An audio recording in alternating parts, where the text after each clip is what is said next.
निकाय चुनाव के चुनाव परिणामों का अब इंतजार हो रहा है। कुछ घंटे बाद वोटों की गिनती शुरू हो जाएगी और अगर बात करें बीजेपी की तो बीजेपी दावा कर रही है कि इस बार 17 नगर निगम में उसे जीत हासिल होगी। हमारे साथ बीजेपी संगठन में प्रदेश महामंत्री और पूर्व रामप्रताप सिंह चौहान है, जिनके पास जिम्मेदारी जो पूरा वॉर रूम था, हम कहें जो निकाय चुनाव उसके प्रबंधन की जिम्मेदारी थी, कोऑर्डिनेशन की जिम्मेदारी थी।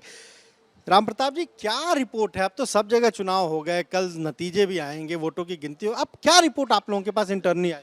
जो रिपोर्ट हम पे बहुत ही सकारात्मक है, बहुत ही उत्साहजनक है और मुझे लगता है कि इस बार इतिहास लिखेंगे हम लोग नगर निगम में, नगर पालिका और नगर पंचायतों में भी बहुत बड़ी संख्या में जीत हो रही है। 2017 से काफ़ी बड़ी जीत इस बार हम लोग को मिलने वाली है, क्योंकि हम लोगों ने अन्य स्तर से भी अपने कार्यकर्ताओं को स्तर के अलावा अन्य स्तरों से भी उसकी जानकारी कराई है। उसमें हर जगह पॉजिटिव ही आया है। तो मुझे लगता है कि समाजवादी पार्टी और बहुजन समाज पार्टी शायद नगर निगम में खाता भी ना खोल पाए इस बार। जो समाजवादी पार्टी के प्रदेश अध्यक्ष कह रहे हैं 17 नगर निगम जीतेंगे। अब कहने में तो अखिलेश जी कुछ भी कह सकते हैं, वो 400 सीटें भी विधानसभा में जीत रहे थे, तो उनके कहने से कुछ होता नहीं है, क्योंकि वो भी स्वयं जान गए हैं कि अब उनका जो भी वो झूठे वादे जो भी कुछ करते रहे कुछ चलने वाले नहीं है। और जनता ने अब योगी मोदी के नेतृत्व को स्वीकार कर लिया है। साथ ही साथ भारतीय जनता पार्टी का कार्यकर्ता जो 365 दिन 24/7 काम करता है, उसका परिणाम है। और जो लोक हितकारी योजनाएं भारतीय जनता पार्टी ने चाहे केंद्र की सरकार हो चाहे प्रदेश की सरकार हो जो दी हैं, उनसे आज सब वर्ग में, हम लोग पहले भी कहा करते थे सर्वग्राही और सर्वस्पर्शी, आज भारतीय जनता पार्टी सर्वग्राही और सर्वस्पर्शी बन गई है। इसलिए निश्चित रूप से हम लोग इतिहास लिखने जा रहे हैं। समाजवादी पार्टी तो ये भी आरोप लगा रही कि सरकारी मशीनरी का आपने दुरुपयोग किया।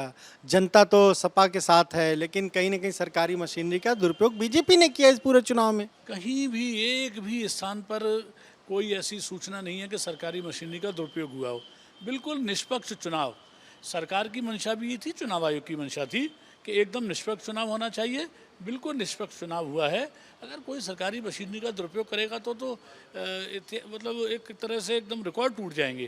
तो ये सब उनके आरोप हैं। वो हार को अभी स्वीकार कर रहे हैं। जब आदमी हारता है तो पहले से स्वीकार करने लगता है कि सरकारी मशीनरी का दुरुपयोग है, कि पोलराइजेशन हो गया, जो भी बातें वो करते हैं, वो कर रहे हैं इस तरह की बातें। आपने कहा बीजेपी हर वक्त कहीं ना कहीं जुटी रहती है बैठकें। हम अब लोकसभा के चुनाव में जुट गई बीजेपी तैयारियों में। भी निकाय के चुनाव के परिणाम आए नहीं और लोकसभा चुनाव की तैयारियां, कह रहे हैं कि सघन जनसंपर्क अभियान चलेगा, खुद लोकसभा के सदस्य जाएंगे, वोटरों से मिलेंगे। अब इस तरह का भी अभियान शुरू होने जा रहा है। नहीं, निश्चित रूप से जैसे मैंने पहले ही कहा कि हमारा कार्यकर्ता तो 365 दिन 24 घंटे और सप्ताह के 7वें दिन काम करता है।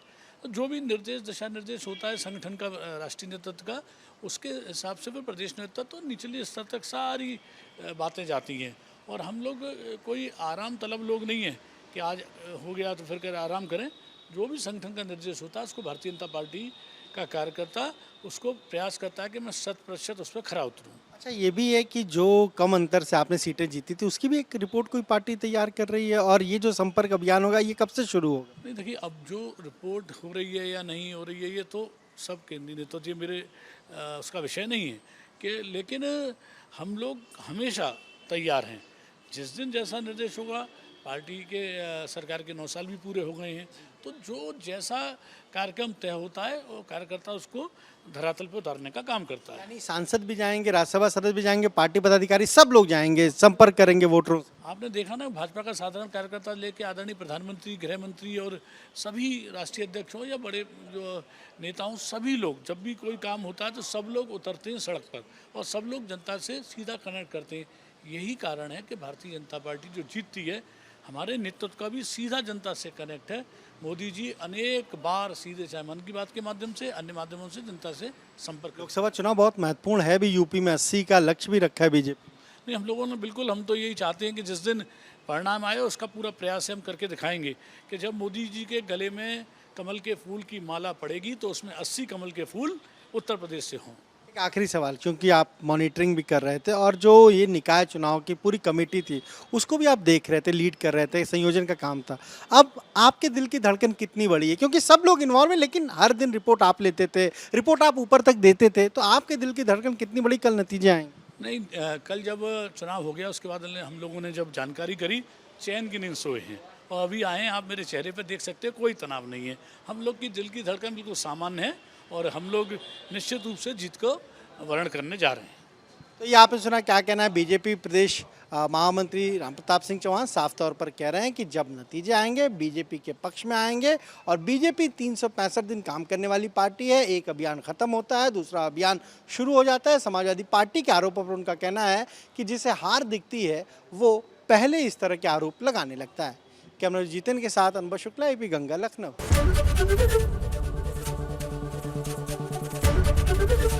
एबीपी गंगा, खबर आपकी, जुबान आपकी।